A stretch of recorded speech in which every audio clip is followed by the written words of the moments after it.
Terima kasih Tuhan. Sesungguhnya semuanya ada dalam kedaulatan-Mu. Hidup kami dalam kedaulatan Tuhan yang sempurna. Dan kami tahu Tuhan yang menjamin setiap hari, setiap langkah dalam hidup kami. Hamba berdoa sore hari ini Engkau bicara kepada anak-anak-Mu. Buat kami menangkap akan isi hati-Mu. Tuhan Engkau yang tolong kami. Engkau adalah perisai kami, Engkau pagar kami. Engkau Tuhan perlindungan kami, Engkau Tuhan sumber keajaiban buat hidup kami. Kami tahu roh Tuhan di tengah-tengah kami. Dan hamba berdoa dalam nama Yesus, bekerjalah ya Roh Kudus. Dengan roh hikmat, wahyu dan pengertian daripada-Mu. Sehingga apa yang Engkau ingin sampaikan pada hari ini mengubah dan memberkati hidup kami. Terima kasih Bapa. Kemuliaan hanya bagi-Mu di tempat yang maha tinggi. Di dalam nama Tuhan Yesus, semua yang siap diberkati dan terima firman-Nya berkata, amin. Berikan kemuliaan buat Tuhan kita. Silakan duduk dalam hadirat Tuhan. Shalom. Saudara sekalian, bantu doa. Beberapa hari lagi Pak Yusak berulang tahun yang ke-80. Ajaib sekali. Kita mau doakan supaya Tuhan memberikan kekuatan bisa menyelesaikan sampai garis akhir. Hari ini kita mau bicara tentang Purim. Sudah terlambat beberapa hari, tapi saya percaya berita Tuhan tidak pernah basi dan tidak pernah terlambat. Dan sebelum saya lanjutkan kita membaca firman, saya mau sampaikan minggu depan, hari Sabtu, Minggu, dan sampai dengan Senin siang kita ada tamu Duta Besar Fiji untuk Indonesia akan berkunjung di tengah-tengah kita. Saya berdoa, Anda doakan supaya kita bisa jadi tuan rumah yang baik. Ada banyak hal yang sebenarnya ingin dia pelajari dan mari jadi berkat buat bangsa-bangsa. Kita doakan teman-teman yang akan mendampingi beliau. Ini merupakan kunjungan yang pertama dari seorang duta besar ke tengah-tengah kita. Saya percaya sudah waktunya kita jadi berkat bagi bangsa-bangsa lain. Yang percaya katakan amin. Saudara sekalian, apa sebetulnya Purim itu? Saya tidak akan membaca kitab Ester seluruhnya. Tolong nanti di rumah, tolong Anda membaca seluruh kitab Ester. Tapi salah satu yang ketika saya pelajari arti Purim, itu artinya juga takdir. Sebenarnya dari kata pur, kata diundi, dan kemudian itu orang mengatakan kata Purim, juga artinya sebuah takdir. Nah ketika kita orang Indonesia mendengar kata takdir, kita lebih berpikir bahwa ini merupakan sesuatu yang tidak bisa diubah. Ini sesuatu yang merupakan nasib kita, dan kita berkata, ya itulah takdir. Dan kita mengatakan kita seperti orang yang dibawa oleh takdir itu, kemanapun takdir menghendaki. Nah dengan demikian, maka ketika kita pergi ke tempat di mana takdir itu menghendaki kita berkata, tidak ada yang bisa kita lakukan. Ya sudah, kita terima saja apa adanya. Tapi saya mau katakan buat saudara, kalau itu betul seperti itu, maka ketika Tuhan menceritakan tentang perumpamaan talenta, ada orang yang diberi 5, diberi 2, dan diberi 1, maka kalau itu takdir, maka yang satu tidak akan dia minta pertanggungjawabannya. Ya kan? Yang satu bisa berkata, ya maaf Tuhan, takdirku mengatakan, aku tidak berbuah. Tapi ketika Tuhan berkata, hai kamu hamba yang jahat dan malas. Maka sebenarnya yang disebutkan dengan takdir itu, tidak bisa kita berkata, ya itulah tanggung jawabnya, bukan bagian saya. Saya percaya tetap ada responsibility, ada tanggung jawab yang ada di pihak kita secara manusia. Dan saya berdoa, mari kita belajar dari Purim ini apa yang penting buat kehidupan kita. Siapa yang ingin hidup bijaksana di hadapan Tuhan dan manusia? Oke, yang pertama. Saudara, salah satu tokoh dalam cerita kitab Ester yang tidak bisa diabaikan adalah Raja Ahasiweros. Saya mempelajari, menarik sekali, kata Ahasiweros itu punya sebuah arti yang menurut saya aneh. Artinya berkata begini, Ahasiweros artinya, I will be silent and poor. Aku akan tutup mulut, aku tidak akan bicara, aku akan kunci rapat-rapat mulutku, dan aku akan menjadi miskin. Saudara, seringkali orang tidak mengerti bahwa firman mengatakan hidup dan mati dikuasai lidah. Siapa suka menggemakan, dia akan makan buahnya. Raja ini namanya saja berkata, I will be silent and poor. Aku akan diam, aku tidak akan bersuara dan jadi miskin. Nah, peristiwa ini pernah terjadi berkali-kali di Alkitab. Ada orang-orang yang seharusnya menyuarakan kebenaran, tapi dia memilih diam oleh karena apapun sebenarnya. Dan ujungnya hidupnya berantakan. Coba kita lihat kitab Kejadian. Silakan buka dengan saya Kejadian. Pasal yang ketiga. Lihat pada ayat yang ke-6. Ini contoh tentang orang yang diam, tidak menyuarakan kebenaran, dan ujungnya dia sendiri yang kena. Orang ini bernama Adam. Kejadian pasal 3 ayat yang ke-6. Perempuan itu melihat bahwa buah pohon itu baik untuk dimakan dan sedap kelihatannya. Lagi pula pohon itu menarik hati karena memberi pengertian. Lalu ia mengambil dari buahnya dan dimakannya. Dan diberikannya juga kepada suaminya yang Alkitab berkata bersama-sama dengan dia. Dan suaminya pun memakannya. Saudara, beberapa ahli Alkitab mengatakan bahwa sebenarnya kalau dibaca dengan teliti, pada waktu bahkan ketika Hawa sedang diperdaya oleh iblis, Adam di situ. Lalu ada peristiwa ini ketika dia petik buahnya dan oleh Hawa dimakan, Adam bersama-sama dengan istrinya. Itulah sebabnya ketika Tuhan, Alkitab mengatakan, berjalan-jalan di taman itu, dan dia bertanya ketika dia melihat Adam tidak ada.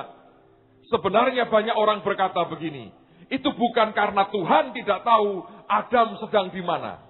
Tapi kemudian ketika dia berteriak, Adam, di mana engkau? Sebetulnya teriakannya mau berkata, Adam, ketika istrimu diperdaya oleh iblis, di mana engkau? Mengapa engkau diam saja? Ketika dia sudah mulai ingin buah yang aku larang, di mana engkau? Ketika dia mulai petik buah itu, di mana engkau? Ketika dia makan buah itu, di mana engkau? Seperti Tuhan berkata, mengapa kamu diam saja? Pertanyaan itu berkata, aku tahu kamu ada di sebelahnya dan kamu memutuskan untuk diam. Kamu melihat sesuatu yang bukan dari kebenaran dan kamu memutuskan untuk diam. Saudara tahu apa yang terjadi? Seperti Ahasiweros namanya. I will be silent and poor. Begitu dia diam dan dia tidak menyuarakan kebenaran, padahal dia di situ, apa yang terjadi?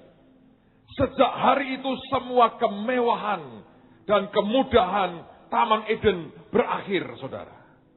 Dia dibuang keluar dari Taman Eden dan sejak hari itu dengan berpeluh dia harus mencari akan makanannya. Di dalam kehidupan kita ini, saya percaya bahwa setiap orang punya kepribadian yang berbeda-beda. Kalau Anda orang yang koleris, mungkin tidak sukar buat saudara untuk ngomong apa adanya dengan semua orang. Anda bicara tanpa sungkan, Anda tidak takut konfrontasi. Ketika Anda melihat yang tidak beres, Anda bicara. Maka saya berkata tidak berarti kalau orang berani bicara seperti itu, dia selalu benar. Tidak. Tapi paling tidak kalau dia mengerti kebenaran, orang yang koleris akan nabrak. Bam, tabrak dulu. Dia ngomong apa adanya. Tapi ada orang-orang yang melankolis. Ketika melihat ada yang salah, dia bahkan tidak berani bicara. Paling hanya diam dan meneteskan air mata. Mungkin Anda berkata, Pak, kalau saya seorang yang seperti itu gimana Pak? Saya nggak bisa ngomong. Sudahlah. Kalau ada yang salah di antara keluargamu atau temanmu, dan engkau hanya bisa meneteskan air mata, jawil dia, tunjukkan air matamu. Maka orang tahu ada sesuatu yang salah. At least tunjukkan bahwa Anda tahu itu tidak benar. Ada orang yang mungkin sangat flekmatis, tidak pernah suka ribut dengan orang lain. Kalau melihat ada orang yang salah dengan dia, dan kemudian dia diam. Sekian tahun lalu saya pernah dengar seorang hamba Tuhan khotbah. Orang flekmatis itu bahkan tidak ingin menyakiti orang lain. Satu hari ada seorang flekmatis yang lagi antri tiket, mau beli tiket untuk naik kereta api. Di depannya ada seorang ibu-ibu dengan hak tinggi, sepatu hak tinggi. Lalu kemudian entah ada yang bergerak, ibu ini mundur ke belakang dan nginjek. Itu hak tingginya, nginjek kaki dari orang flekmatis ini. Kalau itu orang koleris, dia tendang ini ibu ini. Kalau dia orang yang melankolis, dia sedikit nangis. Tapi ini orang flekmatis. Dia cuma meringis, ditahan. Ketika tidak kuat, dia berkata, "Ibu, mohon maaf." "Kenapa ya, Mas?" "Kaki ibu di atas kakiku." Baru, "Oh ya, maaf," katanya. Itu orang flekmatis. Tidak ingin menyakiti orang lain. Padahal dia sedang disakiti. Kalau dia diam, dia pulang bengkak itu kaki, saudara. Di dalam kehidupan kita sebagai orang percaya, saya tahu kepribadian kita berbeda, tapi saya percaya saudara punya kesanggupan untuk mengutarakan kebenaran dan jangan diam. Kalau engkau melihat jiwa-jiwa belum diselamatkan, jangan engkau diam. Sampaikan kabar baik. Saudara akan melihat Tuhan kerja dan Injil akan memenangkan begitu banyak jiwa.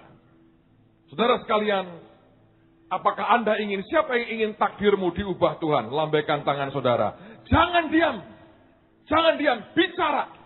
Sampaikan kebenaran. Saya percaya Tuhan memberikan hikmat kepada kita. Bagaimana kita harus bicara. Kapan kita harus bicara. Tapi jangan diam. Sebab Adam pernah diam dan apa akibatnya? Dia kehilangan semua keajaiban, kemewahan dari Taman Eden. Banyak orang tidak mengerti. Semakin dia diam, semakin parah takdir dalam hidupnya. So Anda bisa mengubah takdirmu sendiri. Dengan saudara mulai bicara, sampaikan kebenaran apa adanya.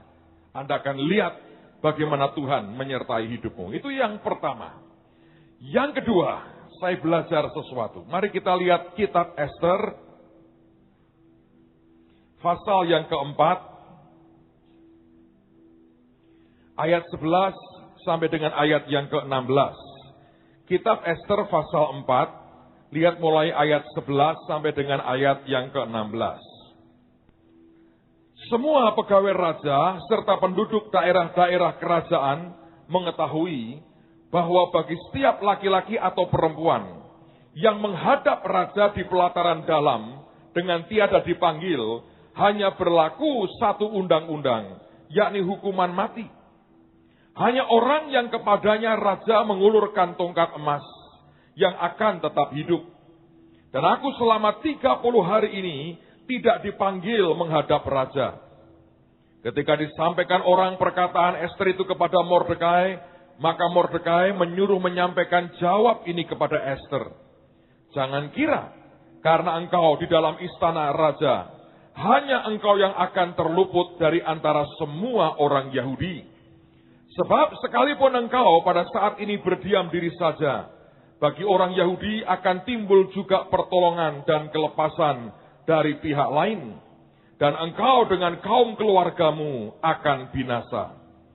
Siapa tahu, mungkin justru untuk saat yang seperti ini, engkau beroleh kedudukan sebagai ratu. Maka Ester menyuruh menyampaikan jawab ini kepada Mordekai. Pergilah, kumpulkanlah semua orang Yahudi yang terdapat di Susan dan dikatakan berpuasalah untuk aku. Janganlah makan dan janganlah minum 3 hari lamanya, baik waktu malam, baik waktu siang. aku serta dayang-dayangku pun akan berpuasa demikian. Dan kemudian aku akan masuk menghadap raja. Sungguh pun berlawanan dengan undang-undang. Kalau terpaksa aku mati, biarlah aku mati. Saya mau tanya siapa yang masih puasa daging di sini? Lambaikan tangan. Anda lebih kelihatan segar dan luar biasa. Amen, saudara. Saya diberitahu yang jual pecel bahagia sekali. Gado-gado laris sekali. Yang jual daging rada menangis dan berkata, kapan berakhirnya? Tapi mari saya mau berkata, ini sesuatu yang ajaib. Dengerin baik-baik. Esther ada dalam sebuah posisi yang sangat tidak mudah. Di depan dia melihat pintu yang tertutup. Sebab dia berkata, undang-undang berkata, kalau orang menghadap raja di pelataran dalam, tanpa diundang oleh raja, maka hukumannya cuma satu, hukuman mati. Kecuali raja mengulurkan tongkat emasnya. Dan dia berkata selama 30 hari, aku tidak diundang oleh raja. Maka Esther mengatakan, secara undang-undang Persia Media, di depanku pintu yang tertutup rapat. Sedangkan di belakang dia, Mordekai mendorong dia. Dengan berkata, maju ke sana, masuki pintu itu. Kalau tidak binasa bangsa kita. Esther berkata, aku gak bisa. Mordekai mengatakan, kalau kamu tidak mau masuk, jangan kira kau akan selamat sendiri. Pertolongan akan datang bagi pihak orang Yahudi dari pihak lain. Kalau engkau orang Yahudi tidak mau masuk dan menerobos ke pintu itu. Dan dia berkata, aku tidak bisa. Seringkali dalam kehidupan kita, saudara, Anda dan saya menghadapi akan situasi seperti itu. Di depan kita pintu yang tertutup dan seperti tembok yang begitu tebal. Dan di belakang ada sebuah pressure, tekanan yang begitu luar biasa. Lalu orang bertanya, apa yang harus saya buat? Saya mau sampaikan satu kebenaran. Saudara sekalian, apa yang jasmani tidak bisa kau tembusi, engkau bisa lakukan itu lewat sesuatu yang ilahi atau yang rohani. Bagaimana caranya? Anda harus cukup untuk membayar sesuatu harga untuk membuka apa yang tertutup sebenarnya. Pak, gimana caranya? Lihat apa yang terjadi dengan Esther. Esther berkata, oke, kalau begitu aku harus maju. Mordekai mengatakan yes. Tapi dia sadar, kekuatanku sendiri tidak memadai. Lalu kemudian dia berkata, suruh semua orang Yahudi di Puri Susan berdoa dan berpuasa untuk aku. 3 hari 3 malam, tidak makan, tidak minum. Dan dia berkata, dayang-dayangku pun akan aku suruh berpuasa seperti aku. Dan dia mengatakan dengan jelas, itu puasa bukan untuk orang Yahudi. Berpuasa untuk aku. Kenapa begitu, saudara? Saya pernah mengajarkan kepada saudara, segala sesuatu itu ada takarannya. Segala sesuatu itu ada ukurannya. Kalau Alkitab mengatakan air mata kita ditampung di kirbatnya, buat apa Tuhan nampung di kirbat? Sebetulnya semuanya ada takarannya. Kita pernah belajar misalnya, Tuhan berkata kepada Abraham, keturunanmu yang keempat akan kembali ke sini, dan aku akan memberikan negeri ini kepada keturunanmu yang keempat. Dan Tuhan berkata, tapi tidak bisa sekarang. Kenapa? Karena kedurjanaan orang Amori belum genap. Jadi bahkan dosa pun ada takarannya. Kalau Tuhan berkata, aku akan memberikan hukuman dengan menyapu bersih mereka dari tanah perjanjian, maka itu harus karena sebuah dosa atau kumpulan dosa dengan takaran tertentu. Nah Tuhan berkata, kalau setahun 2 tahun nggak bisa. Ini butuh paling tidak 400 tahun. Ngumpulkan dosa mereka sampai genap. Sehingga hukumannya berkata harus dihapuskan. Dalam doa kita begitu, dalam segala macam, semuanya ada takarannya. Esther sadar, ini pintu yang tertutup, dan tanda petik sebetulnya begitu dia masuk, dia melanggar semua aturan, dan hanya bisa bebas oleh satu aturan, yaitu tongkat emas raja diulurkan kepadanya. Maka dia berkata, yang secara jasmani sudah begitu rapat, dan dia tidak mungkin bentur. Dia berkata, kalau aku bayar di hadapan Tuhan, maka Tuhan akan bertindak. Karena itu dia berkata, semua suruh berpuasa untuk aku. Saudara, seringkali orang Kristen tidak menyadari bahwa segala sesuatu itu ada takarannya. Mengapa Tuhan berkata, minta dan terus mintalah. Ketok dan terus ketoklah. Cari dan terus carilah. Sebab ada takarannya. Gak mungkin, tanpa takaran itu gak mungkin. Itu ada takarannya. Mengapa Elia harus berdoa sampai 7 kali? Sebab dia juga tahu ada takarannya. Saya beri contoh begini, saudara. Kalau Anda ingin berkata gini, aku ingin mandi misalnya. Saudara berkata, aku akan isi bak kamar mandiku dengan air. Anda nggak bisa kan buka kerannya sekali, setengah menit tutup lagi. Bisa nggak? Nggak bisa kan? Anda harus buka itu air, keran air, sampai cukup buat Anda bisa mandi. Semua ada takarannya. Nah, banyak orang Kristen kalau berdoa asal berdoa. Dan dia berkata, toh dia sudah mendengar. Saya percaya itu, dia mendengar. Tapi segala sesuatu ada ukurannya dan ada takarannya. Anda boleh baca firman Tuhan, saudara akan melihat dari bagian ayat demi ayat, kitab demi kitab, saudara akan melihat semuanya ada takarannya. Ketika orang Israel kembali dari mengintai tanah perjanjian, kemudian dia balik ke Tuhan, dan mereka mulai bersungut-sungut, mereka mulai berontak. Tuhan berkata apa? Mereka yang bersungut-sungut sudah 10 kali tidak akan boleh masuk tanah perjanjian. Mengapa sampai 10 kali? Semua ada takarannya. Semakin Anda bayar harganya, seperti yang dibuat di Esther, semakin dia bayar, semakin banyak orang membayar harganya, semakin akan cepat cawan itu akan penuh. Dan itulah sebabnya dia berkata, puasa untuk aku. Hari ini ada banyak orang seringkali datang kepada anak Tuhan yang lain. Makanya saya beritahu saudara harus punya teman, orang-orang yang tulus, yang mengasihi Anda dan bukan sedang cari berita. Yang Anda bisa berkata, please doakan saya. Lalu kemudian mereka mendoakan saudara dengan tulus. Itu cawannya akan segera penuh. Tapi kalau Anda bergaul dengan orang yang salah, yang cari berita atas nama saling mendoakan, Anda bermasalah.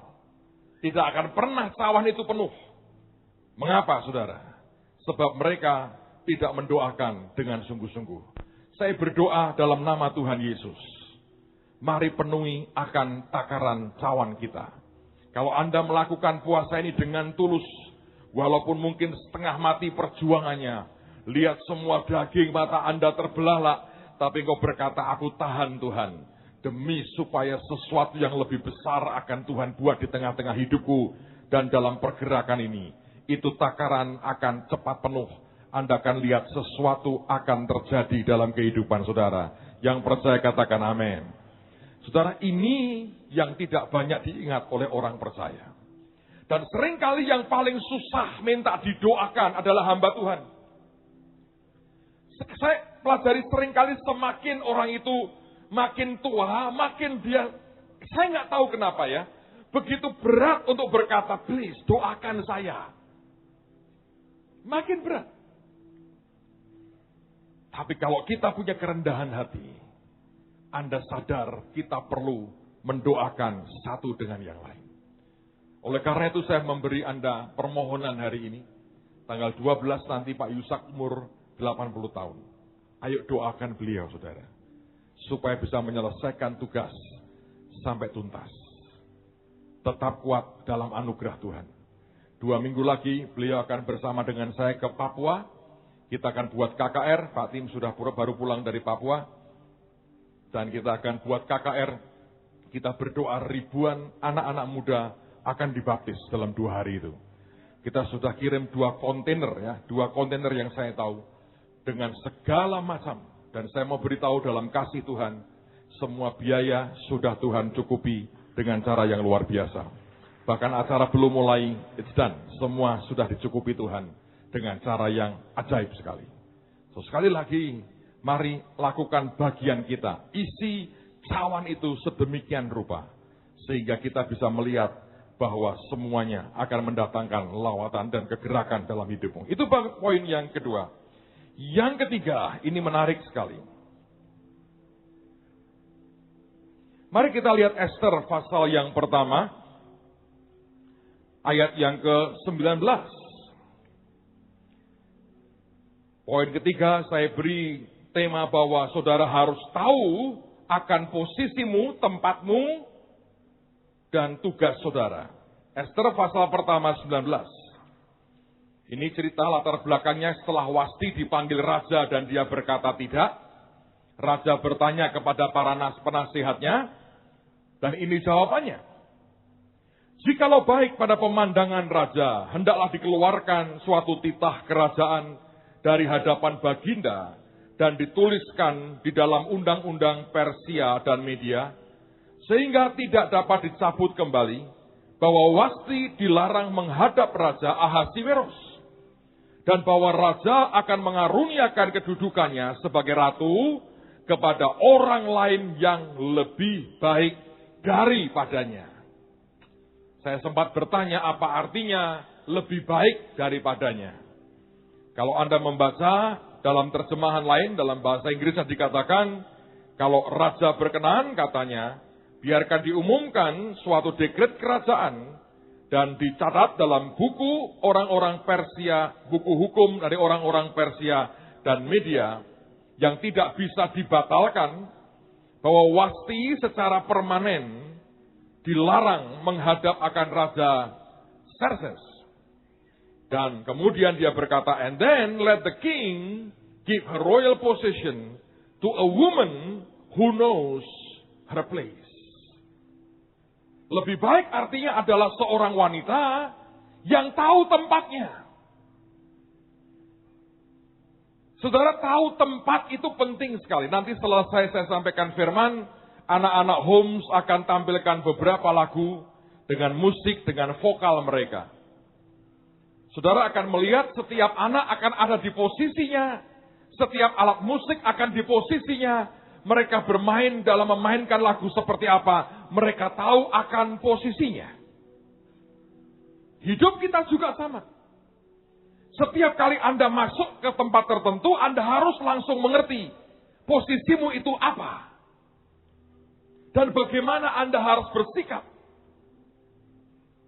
Beberapa hari yang lalu, saya di Singapura. 2 hari. Ngapain Pak? Cari durian? Enggak. Anak-anak lagi di sana, saya nyusul. Sudah lama saya tidak ketemu anak-anak, saya sibuk sekali. Mereka ke Singapura, saya bilang, Papi nyusul habis SARK. Dan memang saya dapat, kalau Anda penggemar durian, tanya saya tunjukkan alamat yang luar biasa. Mantap saudara. Saya bawa itu sedikit. Atas penguasaan anak saya. Jadi saya pun belum makan yang dibawa pulang. Malam itu kami makan. Anda tahu Marina Bay Sands? Yang gede itu. Saya ajak anak-anak ke sana. Saya bilang, ayo makan di puncak paling atas. Kalian sudah 4 hari di Singapura pergi sendiri, ayo perbaikan gizi. Saya bilang. Saya bawa ke atas, saudara. Nah, makanan di situ sebetulnya fine dining. Ada hal yang masalah di situ. Ada rombongan orang, ini bukan rasialis ya saudara ya, saya juga ada darahnya. Menurut saya kok dari daratan Cina ini sebetulnya. Kelihatan pakaiannya, gayanya, tapi duitnya banyak nih orang kelihatan. Duduklah di sebelah persis. Mabuk saudara. Semua di sana itu pakaiannya rapi. Datang pakai jas, semua pelayannya rapi. Dia kaosan, sepatunya diinjek. Mau pakai sendal aja sungkan, sepatu diinjek belakangnya. Jalannya saya ini. Injek-injek ini duduk. Mabuk. Begitu mabuk, nggak terkendalikan. Ngomongnya keras. Padahal detik itu, lampu diredupkan. Lilin dinyalakan. Romantis. Ono wong mabuk ning kono. Terus ini lucu saudara. Dua kakek ini dulang-dulangan, suap-suapan. Jisi, saya bilang, ini kalau rodok melambai ya ini ya. Sudah tua, laki dengan laki. Sambil mabuk. Dulang-dulangan cek dua ini. Di situ kadang saya merasa sedih.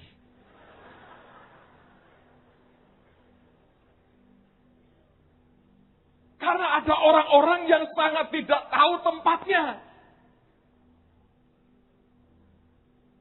Ngerti nggak saudara? Penasihat ini para pangeran Persia berkata, Wasti tidak tahu tempatnya. Gantikan dengan orang lain sebagai ratu. Who knows her place? Yang tahu tempatnya. Saudara, setiap Anda punya panggilan. Dan dalam setiap panggilan itu saudara harus tahu di mana tempat Anda. Lalu jangan diam. Berfungsilah di situ dengan baik.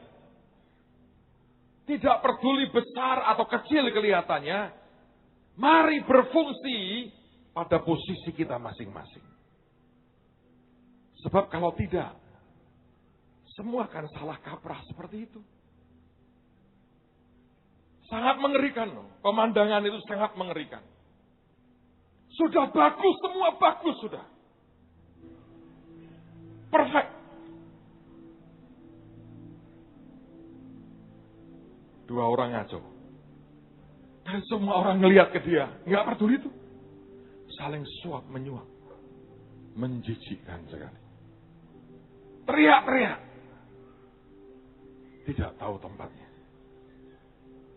Dan seringkali dalam kehidupan kita, bukankah tanpa sadar itu yang kita lakukan. Saudara, kalau Anda seorang suami, tempatkan dirimu sebagai suami. Bertanggung jawab. Kalau Anda seorang istri, tanggung jawab sebagai seorang istri. Kalau Anda anak, apapun posisi yang hari ini Tuhan berikan, tempat yang Tuhan taruh dalam hidupmu, berfungsilah dengan baik. Sebab kalau tidak, Anda akan kehilangan terlalu banyak. Orang yang tahu posisinya, dia akan bertindak dengan hikmat Tuhan.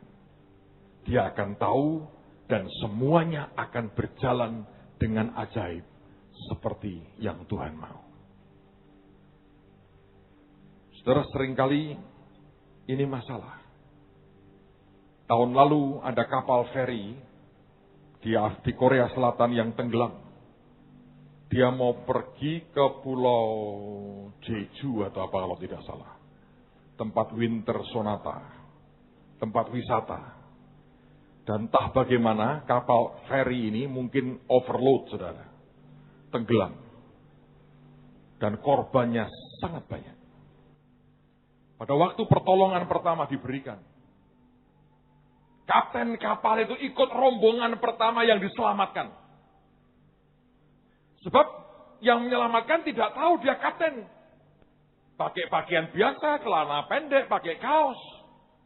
Minta pelampung.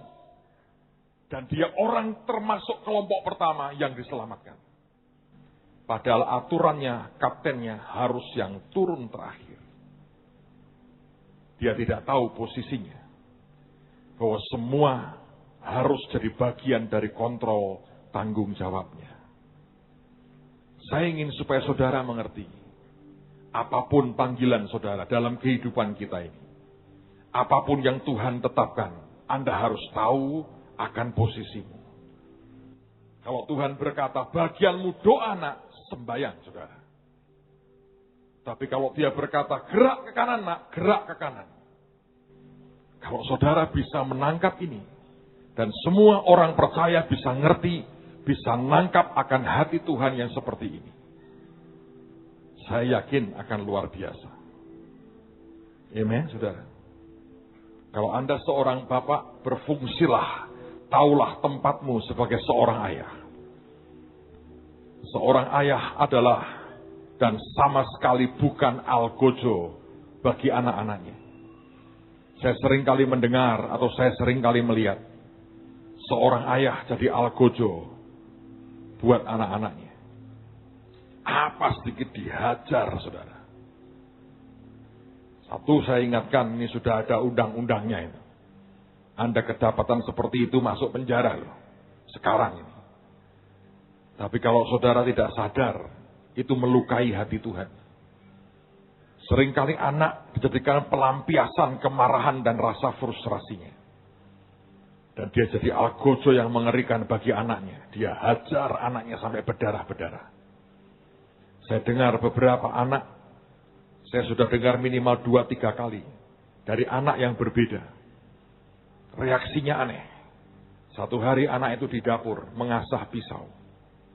Ibunya bertanya, buat apa nak kau mengasah pisau? Dia bilang, satu hari kalau aku besar, aku bunuh ayahku. Dia orang yang tidak pernah mendapatkan yang namanya proteksi. Dia hanya mendapat hajaran dan pukulan dari ayahnya.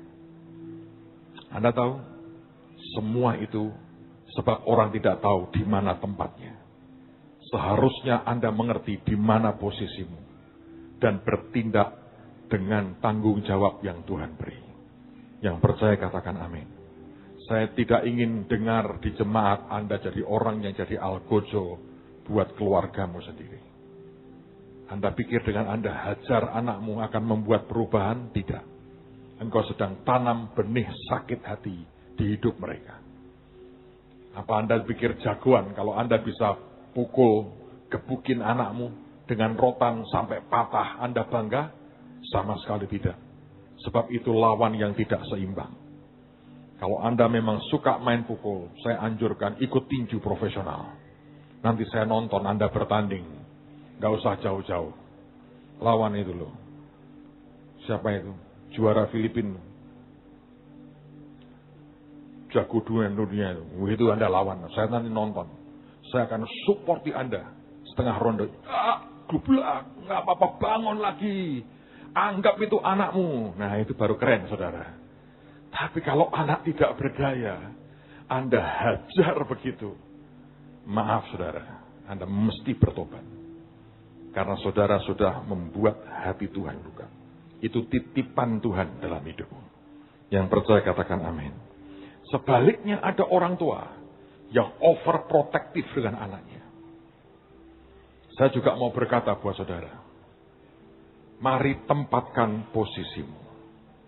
Saya sering kali dengar beberapa guru mengatakan, Pak, kalau anak ini saya nggak berani sentuh, Pak. Mau nakal seperti apapun, lebih baik saya diamkan. Kenapa? Saya tegur sedikit dia nangis, besok papinya, engkongnya, maminya, enciknya, tetangganya datang semua, Pak. Saya diluruk daripada begitu tak biarno. Sebab itu yang mereka mau. Jangan sentuh anakku, jangan didik anakku, jangan tegur anakku. Anak ini bahkan Yesus pun minder karena sempurna. Itu orang juga tidak tahu menempatkan dirinya. Anda harus ngerti di mana Anda berdiri.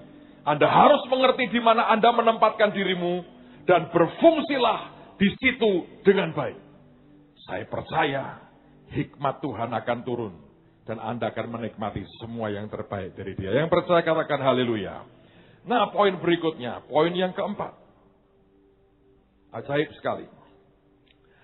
Lihat Ester pasal yang pertama, ayat yang ke-12 dan ayat yang ke-13. Yang keempat adalah satu faktor yang Anda harus ngerti namanya prosedur.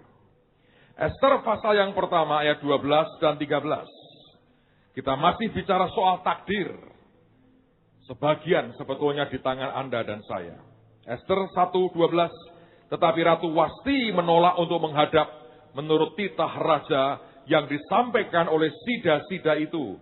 Sehingga sangat geramlah raja dan berapi-apilah murkanya. Nah, Anda harus mengerti ini suasana raja itu sedang mabuk, saudara. Dia minum minuman keras, dia mabuk, dia panggil istrinya dan tidak mau, dia marah sekali. Nah, ketika dia begitu marah dan sudah mabuk, ini bedanya dengan orang lain. Ini bedanya dengan orang lain. Di mana bedanya? Maka bertanyalah raja kepada orang-orang arif bijaksana. Orang-orang yang mengetahui kebiasaan zaman. Karena demikianlah biasanya masalah-masalah raja dikemukakan kepada para ahli undang-undang dan hukum. Kalau Anda membaca dalam terjemahan dikatakan, then the king spoke to the wise men who knew the times. Raja bicara kepada orang bijaksana yang tahu soal waktu. Dan dikatakan karena itu merupakan prosedur raja terhadap semua hal-hal yang berkaitan dengan hukum dan pengadilan. Menarik sekali. Dalam keadaan mabuk, dia marah, masih ngerti ada prosedur.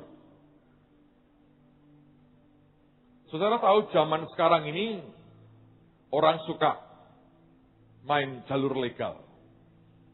Sehingga saya melihat sekarang orang betul-betul menata segala sesuatu yang dia kerjakan.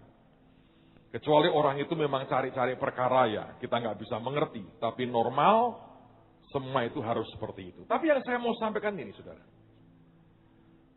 Ketika seorang begitu marah, dan dia dikuasai oleh alkohol, oleh minuman keras, dia mabuk, dia marah, dan dia raja. Saudara pernah nonton film 300? Ada Raja Xerxes yang digambarkan pakai hidungnya, pakai kayak hidung anjing itu dikasih. Bukan hidung anjing ya, hidung apa itu ya? Kasih rantai hidungnya, matanya, sebagainya yang sadis. Nah itu, orang berkata itu Ahasiweros. Bayangin. Raja begitu, mabuk, marah. Tapi ini orang ajaib. Dia tidak membiarkan emosinya meledak. Sehingga kemudian dia melanggar yang namanya hukum. Dia panggil pangeran-pangeran Media dan Persia. Dia berkata begini, ini orang-orang yang bijaksana. Yang tahu soal waktu. Dan di mana raja bicara soal hukum dengan dia. Dan dia masih bertanya, Ratu Wasti aku undang datang kemari dan tidak mau. Sesuai undang-undang Media Persia, hukumnya apa? Dia bisa melakukan apapun sebab emosinya. Dia bisa berkata, penggal aja, selesai. Dan penguasaan diri seperti inilah yang dibutuhkan. Saudara, seringkali reaksi kita, reaksi Anda dan saya, waktu menghadapi persoalan dan pergumulan. Reaksi kita begitu salah, sehingga apa yang salah itu bukan menjadi baik, tambah menjadi parah. Pak, gimana contohnya? Saya beberapa tahun lalu diajari Pak Yusak sebetulnya.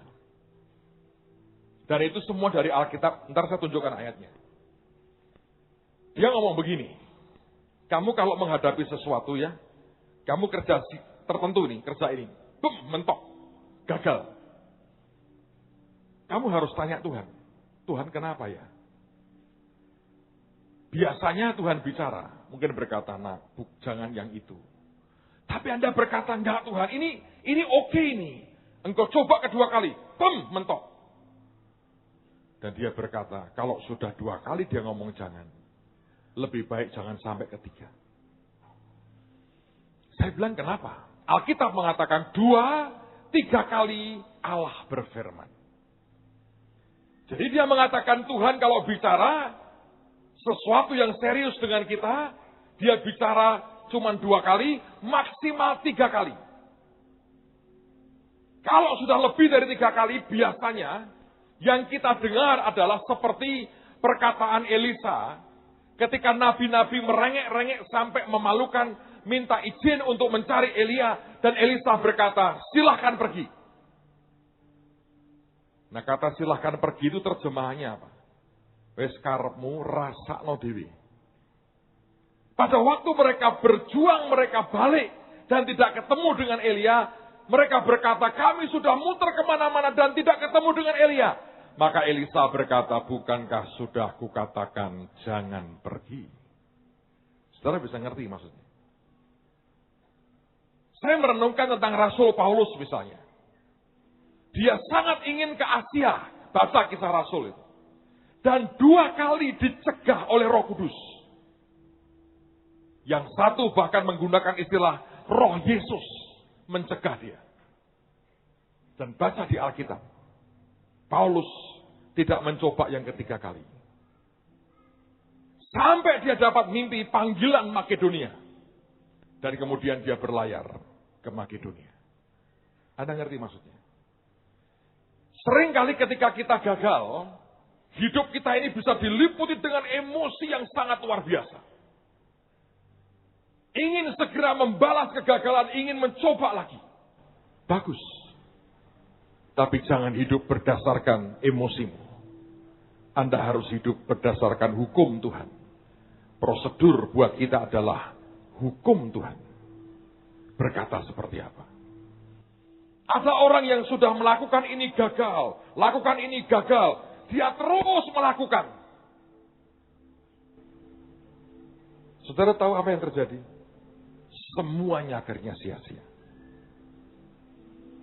Satu hari, ada seorang saudara membutuhkan dukungan secara keuangan. Dia bicara dengan saya, dia bilang, aku butuh uang sekian. Saya hanya merasa belas kasihan, saudara. Saya kasihan. Saya belum terlalu banyak pengalaman tahun-tahun itu. Tapi saya kasihan. Saya bantu dia. Sebulan kemudian dia hubungi saya lagi. Dia berkata, aku butuh lagi. Saya bantu dia 2 kali.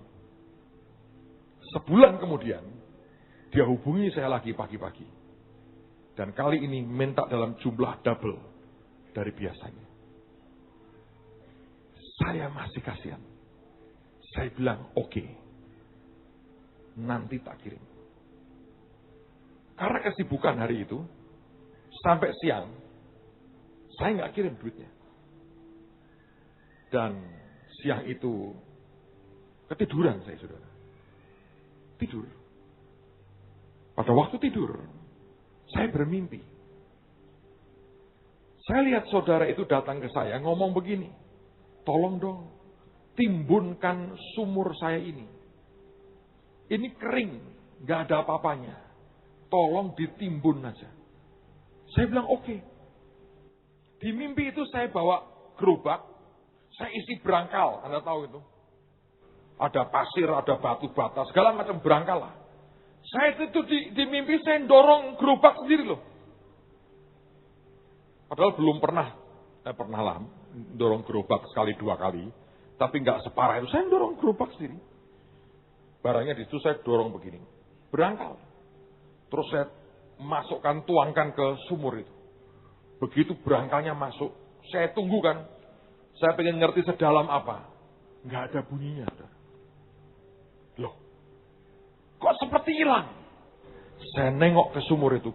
Dalamnya nyaris tak berdasar. Terus saya dengar di mimpi itu suara berkata begini. Berapapun kamu timbun, milikmu habis dan tidak akan nolong apapun. Kaget saya terbangun. Saya terbangun, saya bilang, waduh, ketiduran aku ini. Lalu saya bilang, tidak, kebetulan ini. Saya sudah bilang, daripada, saya telepon. Saya bilang, aku baru mimpi. Mimpi apa? Ceritain. Maaf ya, aku berhenti. Kalau untuk yang lain-lain, saya mau bantu. Tapi nimbun itu saya tidak. Sebab nanti aku salah di depan Tuhan. Apa yang Tuhan berikan kepadaku, percayakan itu. Jadi sesuatu yang sia-sia. Saudara, bahkan ketika engkau punya belas kasihan yang sangat hebat sekalipun, Anda harus ngerti Tuhan itu bicara apa. Karena seringkali ada orang-orang yang digerakkan atau bergerak berdasarkan hanya emosi. Sebaliknya kalau ada orang yang membuat Anda begitu jengkel, juga jangan berkata, saya nggak pernah mau tolong dia. Hanya karena kejengkelan.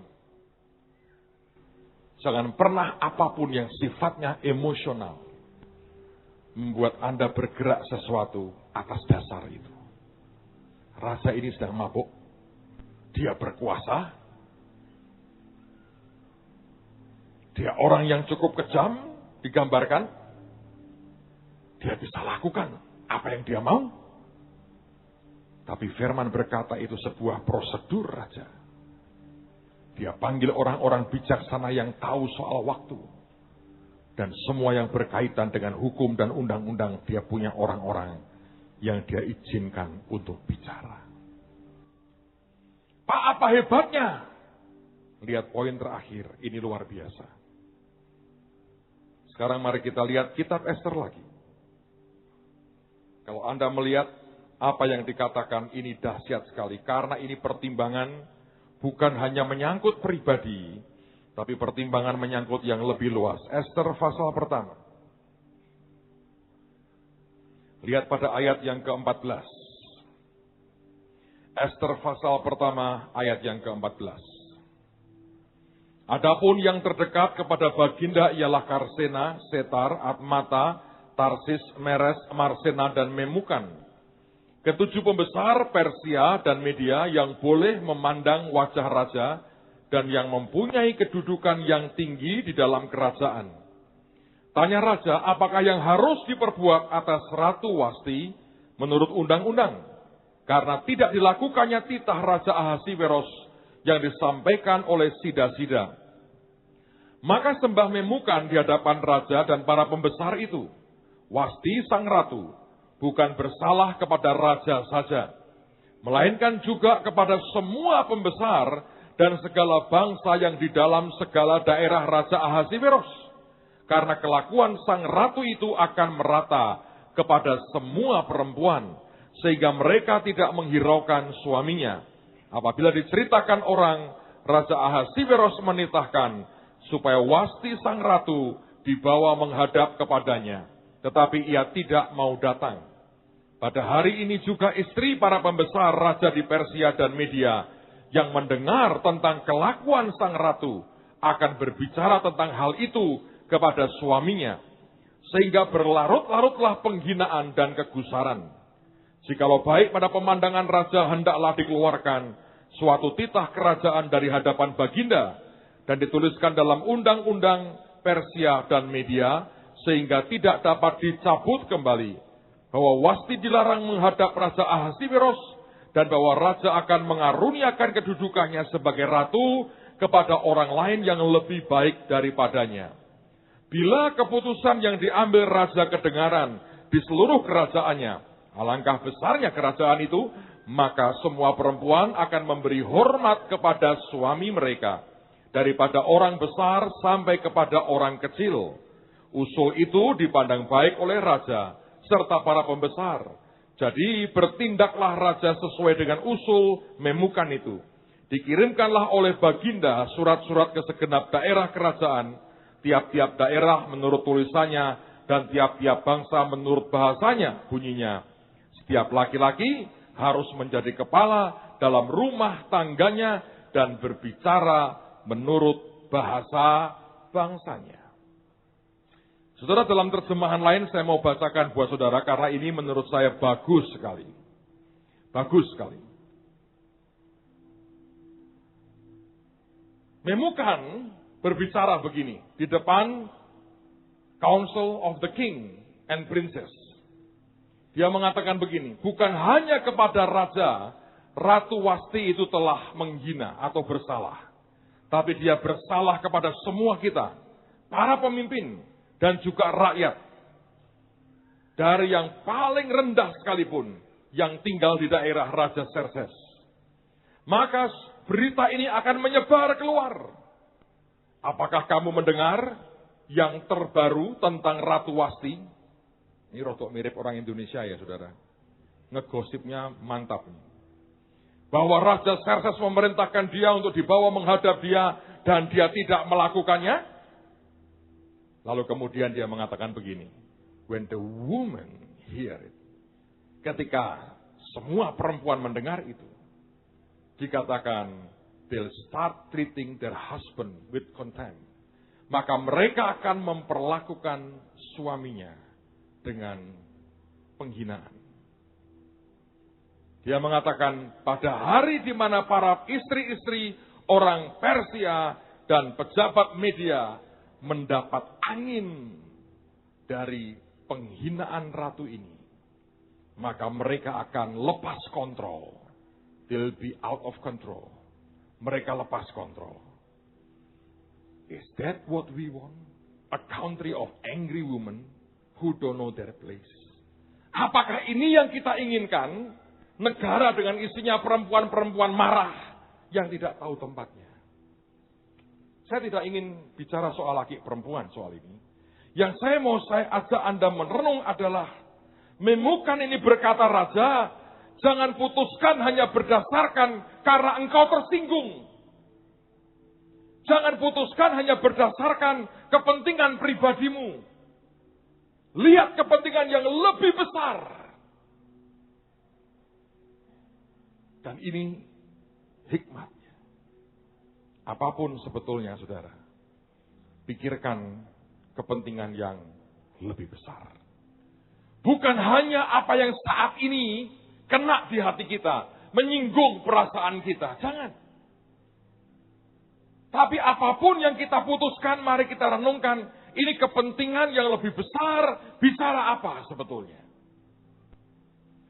Kalau semua orang percaya, punya hikmat yang seperti ini, gereja akan jadi berkat bagi banyak orang.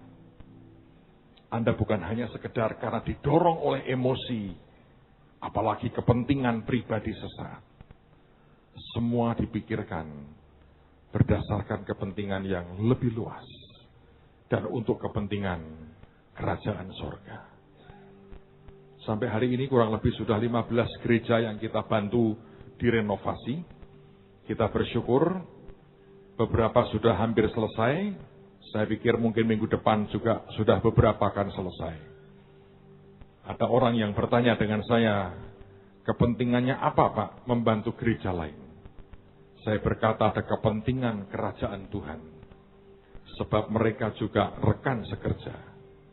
Di saat mereka membutuhkan, saya berkata, ini kesempatan kita merajut jala supaya ikan jiwa-jiwa dibawa lebih banyak untuk kerajaan surga. Mari berpikir seperti kerajaannya berpikir. Bukan hanya untuk kepentingan kita. Setiap langkah apapun yang Anda ambil.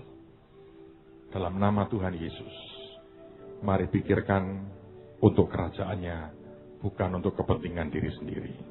Yang terima berkatnya katakan amin.